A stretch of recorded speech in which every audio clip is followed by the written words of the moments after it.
అన్నా నిన్ను జైల్లో పెట్టించి శైలి ఇదేనన్నా, ప్రత్యేక శైలి ఇదేనన్నా. హలో శైలు, నన్ను జైల్లో పెట్టించి నీ ప్రియుడు విక్రమ్ గాడు నువ్వు కలిసి జాలీగా పెళ్లి చేసుకుని హాయిగా శోభనం చేసుకుందాం అనుకుంటున్నారు.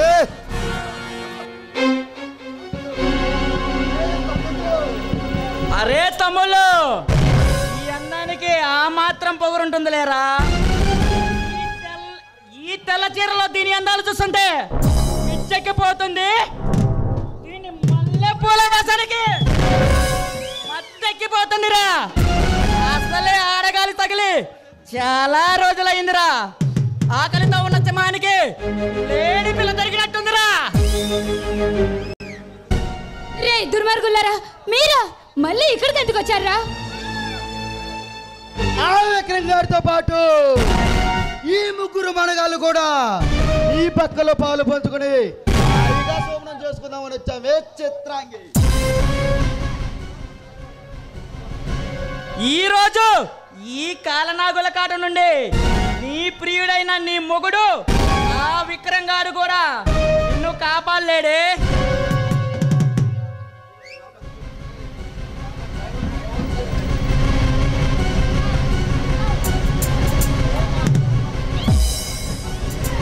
పాపాత్ములారా, ఒక తల్లికి పుట్టి ఒక ఆడదాన్ని అత్యాచారం చేయాలని చూస్తున్నారే, మీకు అసలు సిగ్గుగానే లేదా?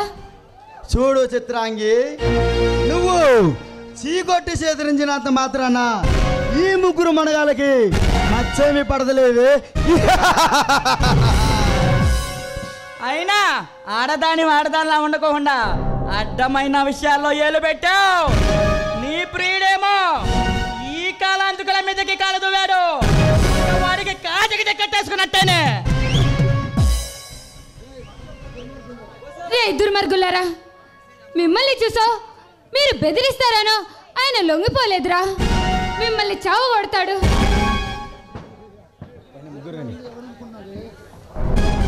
ఇక్కడుంది ఎవరనుకుంటున్నావే? ఆ భయానికే భయం పుట్టించే నర రూప భయంకరులం. ఆ విక్రంగా వచ్చినా వాణ్ణి పుట్టించిన వాడొచ్చినా ఇక్కడి నుంచి కదలనివ్వు, పాటి పెట్టేస్తాం.